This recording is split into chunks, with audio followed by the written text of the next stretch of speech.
Come on. So, welcome to another session of highway engineering, widening of pavement on horizontal curve. So, in the last session, we could see that how important is design speed and how the radius of a curve is derived from the design speed. We have seen, like, for the chosen design speed, how to calculate R value, and that we specifically mentioned the minimum R value. And we also understood that in order to counteract the centrifugal force and to maintain the less value of centrifugal ratio, it's better, or it's always good to have a flatter curve. That means a large radius of curvature, but it is often not possible to provide a very large radius. So how this problem is addressed in field, that is what the topic of today's class. So what is a general common practice is that people generally widen the width, increase the width, widen the pavement at the curve portion. So let's look at the horizontal curve. In the last session, I have typically drawn this curve. So, we said three portions. So consider the straight curve portion, then slowly introduce your transition curve, and then introduce the circular curve, and followed the exit also, change in direction slowly and gradually by introducing a transition curve and coming back to the normal straight section. Now what is this widening concept? If you compare the width of the normal section and if you compare the width of the circular curve, you are providing a slightly larger width of the pavement at a circular curve compared to the normal. And can you see this shaded area? This is what the increase in width which is provided at outer edge as well as inner edge of the curve. Now this is the common practice, and this is how we were achieving safety and many other parameters which we will see at the circular curve. This concept is called as widening of pavement on horizontal curve. Now let's see why this widening is important. So before that, let me introduce few terminologies here. Something called as axle, front axle, rear axle. So it's all talking about the vehicle axle configuration. So axle configuration when you are saying, so typically if you look at a car, you can see that there is whatever the axle, which is two tires are attached to it here, this is called as a front axle. So for me, this is an axle with a single tire, one tire, two tire here, and here is another axle on the back. So front axle, it is in the whichever is in the front is called as a front axle. This is generally called as a rear axle, front axle and rear axle. Now, for all vehicles, you see, if you look at the IRC for pavement design and all, you can see various classification of the axle configuration. So this is like, you can see a number of axles over here. So in this case, whichever is the front axle will be called as a steering axle, and this is something called as a rear axle. That's something you should know. Now, let me introduce the third terminology, which is called as a wheelbase. What is wheelbase? It is the spacing between the front axle and the rear axle. If you have only two axle, this is your front axle middle, this is your rear axle middle, and if I connect it, this is what is called as a wheelbase. Okay, through this center of gravity, can you see this? This is what is a wheelbase. Now, for if you have a multi-axle, like, take an example of a large truck or a trailer combinations. So, in that case, the center point from the steering axle to the center point or the separation point between the rear axle, this will be considered as a wheelbase. So, I hope that is clear: front axle, rear axle and wheelbase. Now, the most important thing one need to understand is that the automobiles such as car, bus or truck, they have a rigid wheelbase and only the front wheels that can be turned. Only the front wheels. So the steering axle or the front wheel is going to be turned. The rear axle apparently tend to follow the path of the front axle. So let's have a better understanding of it in the next slides.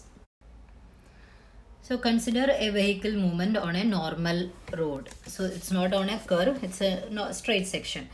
So if you look at the path traced by the front wheel and rear wheel, one can understand that they move in the same line, right? So the path. So just look at the picture, front wheel and the rear wheel also follows the same path of this front wheel. So look at this picture. So if you are drawing a line, probably you can see that both are in the same line, or let me just fix it. So this is the same line for it, this is also the same line. So this is the meaning, front wheel and rear wheel follows the same path. But when a vehicle negotiate a horizontal curve, is that the same thing is going to happen? That's something we need to understand. So when a vehicle negotiates a curve, are we talking that are we seeing the same thing? Are we saying like, are they following the both front wheel and rear wheel following the same path? No. So you can see that the front wheel is turning here, and the path followed by the front wheel and the path followed by the rear wheel is not the same. So the point here is to understand is that vehicle takes a turn to negotiate on a horizontal curve. The rear wheel do not follow the same path as that of the front wheel. And this phenomenon is called as off-tracking. Let us see few more examples. This is something a very familiar sight you might have seen whenever you are traveling on the curves. So you can clearly understand when the vehicle turns, the front wheel, how they are turning, and where is the path traced by the rear wheel. They are not in the same path. Okay, now this phenomenon is what we generally call it as an off-tracking. Now when a vehicle negotiate or take a turn on the curve at different speeds, consider it as a low speed and consider it as a high speed. Generally people have this doubt whether off tracking happens only at low speed or it happens only at high speed. Off tracking is a common phenomena which happens irrespective of the speed. Now what happens when it is a low speed off tracking? Let's look into it. When you talk about a low speed, so this is like a trailer combination. So you can see like a vehicle is approaching a curve and how the trailer position and how the steering position is here. So probably your front wheel will be over here, and the rear wheel, it is coming more closer to the inner side. So the path traced by the rear axle is marked as dotted here, and the path traced by the steering axle is marked in the straight line over here. So you can see that when it is a slow movement, or when the speed is considerably less than the design speed, then the rear axle will come closer to the inner side of the curve. So which was quite clear, which will come closer to this rear axles are closer to the inner curve. That means the path traced by this both are different. The front axle will be coming more to the outer edge, rear axle will be close to the curve. Now what will happen at a high speed? Please understand, high speed there will be a thirst from the skidding may happen. So there will be an outward thrust will be there, and that pushes the rear axle to the outer edge. So when it is a very high speed when the vehicle is moving at a very high speed, can you see this? So this dotted line. So here my steering axle is coming more closer to the outer edge of the curve. So this is what is the difference between a low speed of tracking as well as a high speed of tracking. So understand, off tracking means if the path traced by the steering axle, front axle as well as the rear axle is different, that phenomena is called as off tracking, and it can happen both at the low speed also as well as high speed also. The off tracking phenomena and how can be well explained in this sketch. So consider this as the steering axle, the outer axle, inner axle of the steering front wheel, and this is the outer and inner wheel of the rear axle, and it is connected by the wheelbase, and wheelbase is marked as L. Okay, 1 2 3 4. Now somebody is trying to trace it. So when this is the first rear axle, inner tire, so that is this green line. Similarly rear axle, outer tire, that is again represented in the green line. This is front axle, inner, front axle outer tire, which is marked in the blue lines. So if you look at it, one can understand that the path traced by the front axle and rear axle is different. Okay, now how to again prove it? Let's take the same radius of curvature concept. So take this radius from the center point. You can see that radius, this is, let's name it as R2. Mark this radius and consider it as R1, which is more. R2 is higher than R1. So what is the meaning of it? R2 is nothing but the distance to this front axle. So front axle takes a larger radius, or it moves larger radius compared to the path followed by the front axle is more compared to that of the rear axle. This is what the meaning of it. Now we'll use this sketch for the derivation or the analysis of extra widening. That time probably we'll discuss the other aspects. Now please understand, this is when I said the low speed, this is what is going to happen. Your outer, this rear wheel will be inside, more close to the inner side of the curve. Or you can say like, the path traced by will be like, inner of compared to that of this front axle over here. But if it is a high speed, what will happen? There will be a outward thrust. So that thrust will, push this, and the rear axle will go here. And if you look at that sketch, this path traced by the rear axle will be slightly outside than compared to the front axle. This is what we explained in the low speed and high speed of tracking. Now let's understand it more clearly with a visualization. So there is an interesting video I was able to get it from YouTube, how to drive a motorhome. The off-tracking phenomena is beautifully explained in it. So what they did in this exercise is that they have marked all the wheels have been sprayed with water, and they are tracing when the vehicle is taking a turn at a very slow, maneuvering is happening, the path traced by the front wheel as well as the rear axle. This is what they are going to showcase. So they will be marking it as left and right. So let's have an understanding. So this is the steering axle or the front axle. When they say right and left, that is means like inner curve is taken as the left side. So outer side of the curve is something we call it as the left. So right, left. Similarly for the steering axle, right and left. Okay, now please understand, this is not a curve. This is something like taking a turn, but the off-tracking phenomena can be understood from this video.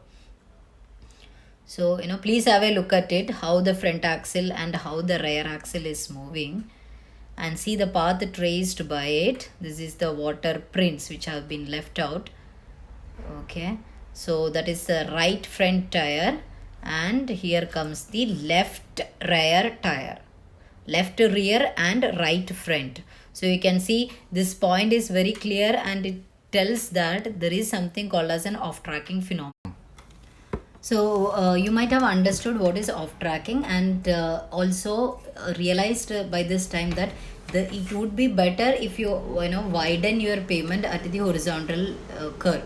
Now let's understand other aspects also.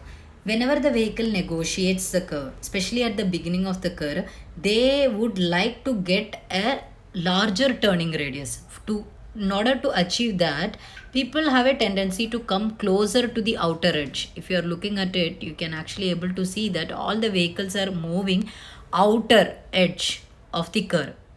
And why this is to ensure they will get a large turning radius, as well as to have a greater visibility from the opposing vehicle. So this is a general practice. So one need to have space to accommodate that. And another important thing is that whenever the crossing is happening, typically overtaking or vehicle crosses, people have this psychological tendency like maintain a greater clearance between the vehicles. It's more to on the safety side, to increase the safety. It's better to provide a large clearance. So all these different aspects like off tracking, for the better visibility, for better safety, it is a good practice to widen the curve compared to the normal sections. So this is what the objectives of providing the extra widening on horizontal curve. I hope the reasons why we are talking about widening is clear to you. Now let's go to the very first slide, which show now how the widening is provided. So one can see that from the transition curve how they are slowly introducing on both sides of it. So when I take a width over at the normal straight section, the width at the circular curve portions will be slightly higher compared to the normal. This is provided in order to achieve the off tracking, in order to provide a greater visibility as well as a greater clearance for a safety improvement. Okay, so I hope that reasons for widening is clear. Next we will do the analysis. So through the slides we introduced the concept of widening. We also pointed out what are the objectives or the reasons for providing the widening. Yes, there are mechanical factors, there are psychological factors too. So off tracking is one of the important mechanical features. Because of the rigidity of the wheelbase, off tracking phenomena happens. So to account this off tracking, one need to provide an additional width. The mechanical widening has to be introduced. The second thing, like to have a larger turning radius when negotiating the curve, and for having a better visibility, people tends to move to the outer edge at the beginning of the curve. So to have a greater visibility is another aspect. And as I said, psychologically, for the safety aspect, people tend to have this greater clearance between the adjacent vehicles. So widening is introduced because of these reasons. Is widening is provided everywhere? No, generally we have a limit. So wherever the radius is less than 300 meter, the widening is introduced only on those curves where the turning radius is less than, radius of the curvature is less than 300 meters. Now as we said, the widening is going to depend on length of the vehicle, the radius of the curve available, and psychological factors like speed of the vehicle and the turning angle or the turning radius in which they are negotiating the curve. So these are the factors in which widening is going to depend on. So how to derive an expression for widening? This is what now next we are going to see. So the widening WE can be summed up as two parts. One is called as a mechanical widening and another one is called as a psychological widening. Mechanical widening, let's denote with WM, and psychological widening WPS. So this is how we are going to derive the expression. So first we will see how to derive an expression for mechanical widening. There is not equation going to derive. Based on some assumptions, we are going to write an equation for psychological widening. So let's first talk about mechanical widening. Now mechanical widening, I have drawn a picture here, so I'm just going to mark it as WM. So let's understand the vehicle which is moving, and the path traced by the front axle as well as the rear axle has been marked. So this is the front axle, B position, okay, and this is rear axle, A position. So this path traced by all the individual tires have been marked. So you can see it 1, 2, 3, 4. Now quickly, if you are recalling it, the outer here in this case the rear axle are closer to the inner curve of the inner path of the curve compared to the path traced by the front axle. Now consider the L as the rigid wheel base, and yes, path traced, this is different. That is what is off tracking phenomena. So one can see that the radius of curvature R1 is till up to A point. A point is nothing but your rear axle. So that is the radius. Path traced is R1, whereas front axle traces a path which correspond to R2 radius. So it is more. R2 is greater than R1. The off tracking phenomena. Right.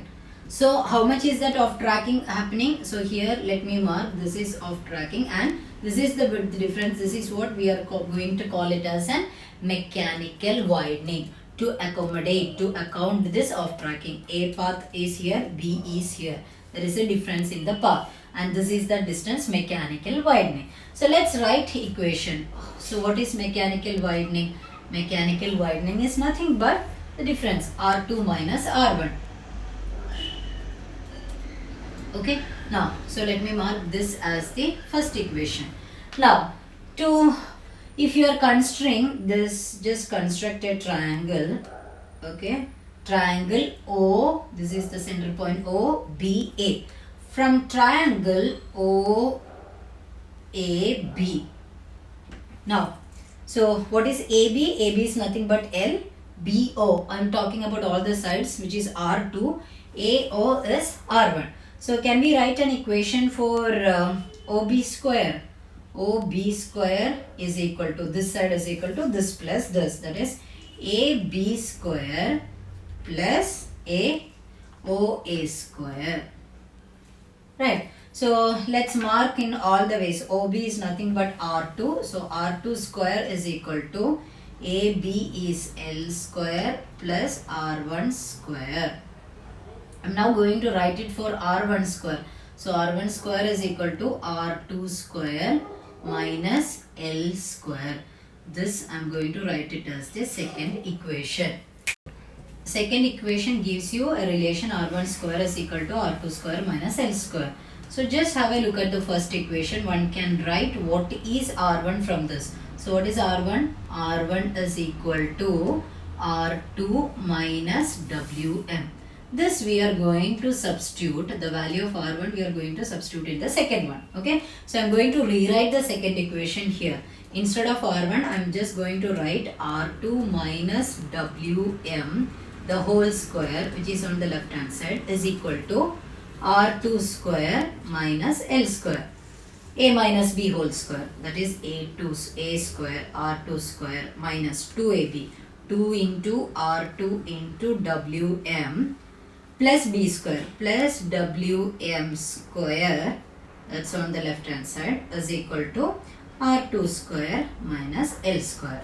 Now just rearrange. You can cut R2 square on both sides. So it will be, I'm just taking all the negative, positive, all those things. So it will be L square is equal to 2R2Wm minus Wm square. Right? Lm, and I have taken to rearranged it. So 2R2Wm minus Wm square. Now since Wm is common, let's take that factor outside. So it will be 2R2 minus Wm. So therefore what will be the mechanical widening? Wm is equal to, taking this into the denominator, L square divided by 2R2 minus Wm. This can be, approximate it as L square divided by 2R2, which is equal to Wm.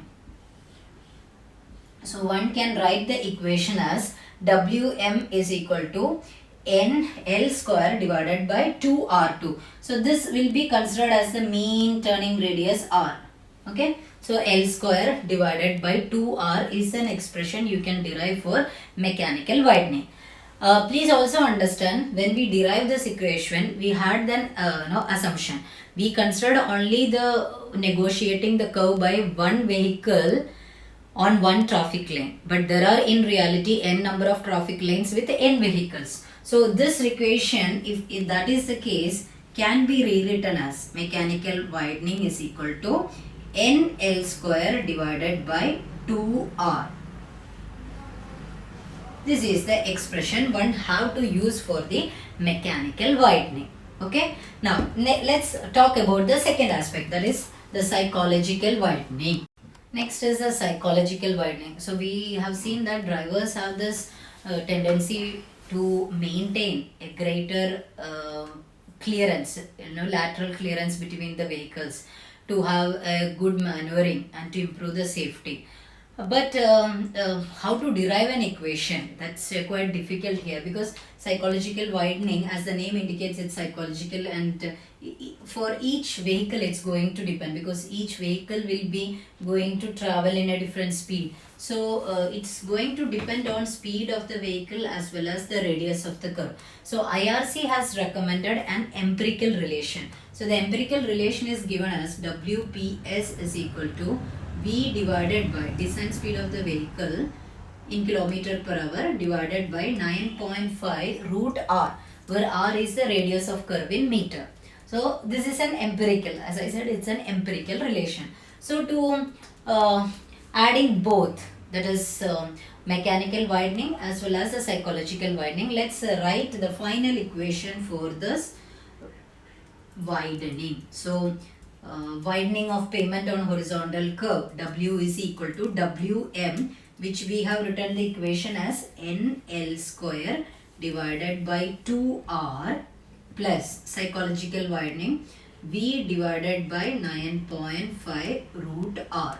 This is the final equation one can use to calculate the widening concept. So N is number of traffic lanes, L is the wheelbase. So see, wheelbase again is going to depend on the different type of the vehicles. It can vary from 5 meters, 6 meters according to the length of the vehicle. Now for a longer vehicle, the wheelbase will be greater. If you don't have that data, generally the value assumed for a commercial vehicle can be taken as 6 or 6.1 meters. And the other factor is radius of curve R in meters, and V is the design speed in kilometer per hour. If you know this much value, one can calculate WE. Now, the IRC even has suggested the extra width that has to be maintained when the radius of curvature is especially less than 300 meter. So I'm going to show you that table. So please have a look at this extra width of pavement at horizontal curves. So the radius of curve, if it is up to 20 to 40, 41 to 60, different classes like 100 to 300, and it is above 300. So you can see like above 300 nil, because widening concept will be introduced when the radius is less than 300. And in this case it has been given specifically for 2-lane pavement as well as a single lane pavement. So for example, extra width on single lane pavement, if the radius is less up to 20 meters is 0.9 meter you need to introduce, whereas the extra width should be on a 2-lane pavement, it should be 1.5 meters. So the values have been given, or if you have the data you can actually calculate it. Now what about for multi-lane? They have even said the note, for multi-lane roads the pavement widening is calculated by adding half the extra width of 2-lane roads to each lane of the multi-lane road. So one can actually calculate it, or one can refer the IRC value. So I hope that analysis of the widening is clear. Now next we will go to see like how to introduce the widening on practice. Is that really on both sides, or should I focus on only at one side? That's something we will discuss. Next we will see how to introduce this widening into the field. So we have an equation to calculate the widening, how much is the extra width required. Now let us see like how I should distribute the speed, distribute this width. Should I give it to one side of the curve, or both sides of the curve? Is that should be equally given, or half of it? All these aspects we will look into it. So please understand, as far as possible, except at the sharp curve or on hilly roads, the general practice is to provide the widening equally on both sides of it. So the figure clearly explains on both the side of it you are going to provide the widening. You are going to widen, okay, extra width both outer edge as well as the inner edge. Now how to start with it?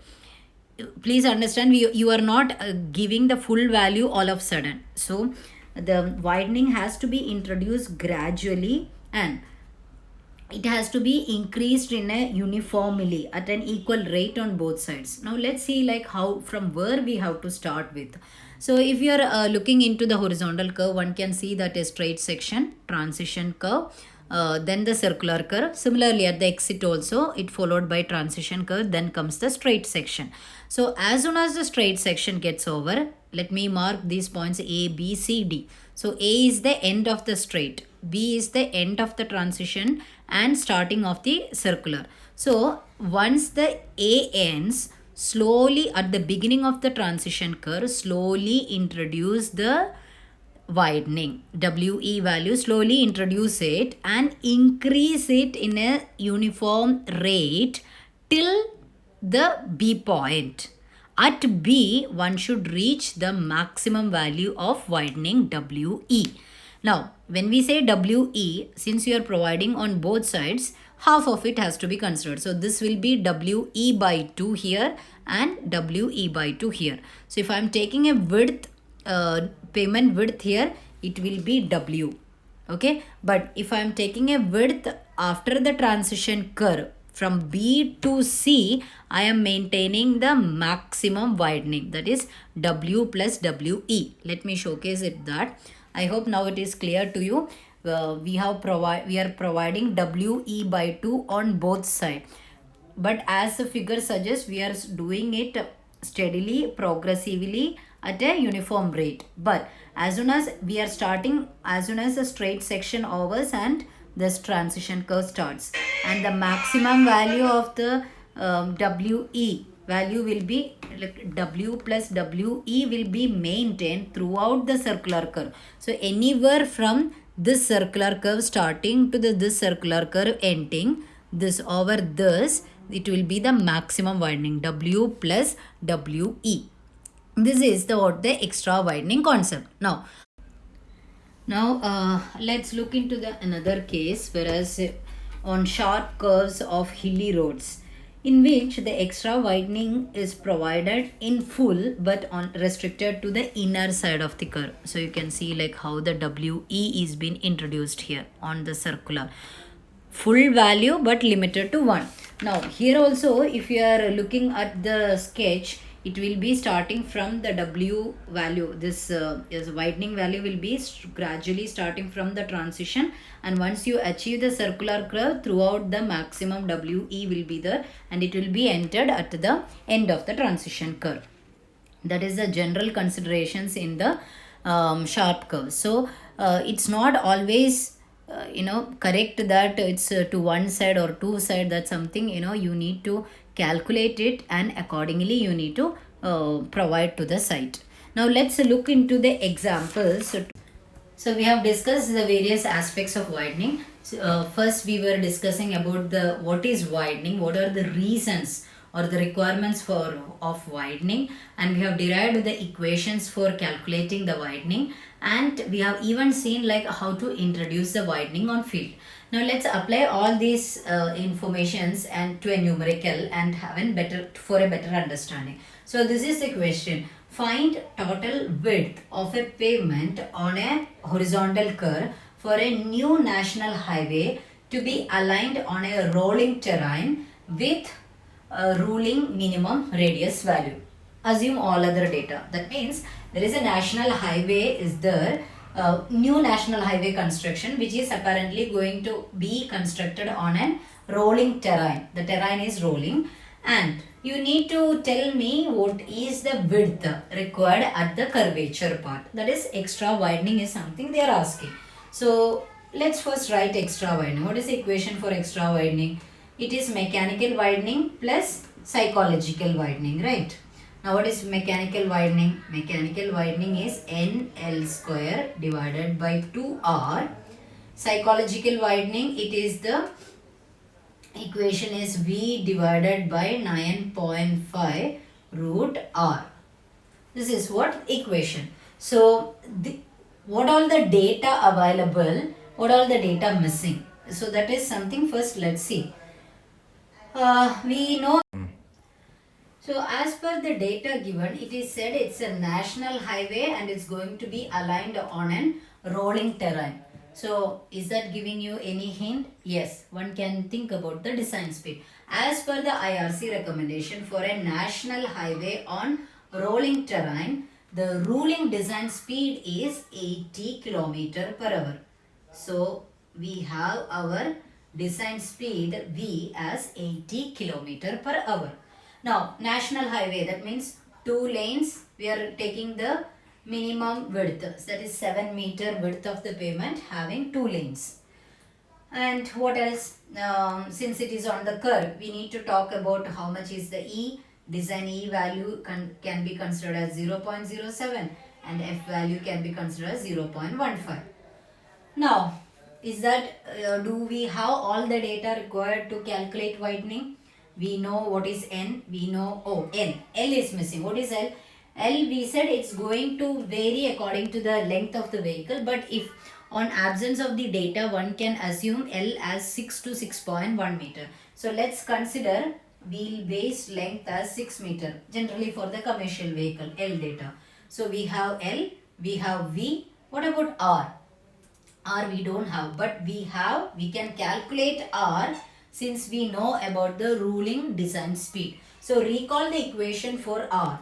We said R ruling minimum design speed, ruling minimum R value. What was the equation? Which is equal to V square divided by 125 into E plus F. 125 is the design speed, ruling design speed, which is 80 km per hour. E and F are the design values like super elevation 7% and friction 0.15. So substitute V, which is 80 square divided by 125 into 0.07 plus 0.15. Now if you substitute this, you may get a value of 229. I am approximating it as 230 meter. So radius of curvature for the, because you are going to design this for the ruling design speed, to achieve for that ruling design speed one need to consider a minimum radius of 230 meter. Okay, so having got 230 meter as R value, so let's write R value as 230 meter. Now calculate the widening. So N is 2 lane into L is 6 meters, so 6 square divided by 2 into 230 plus 80 square divided by 9.5 into root R is again 230.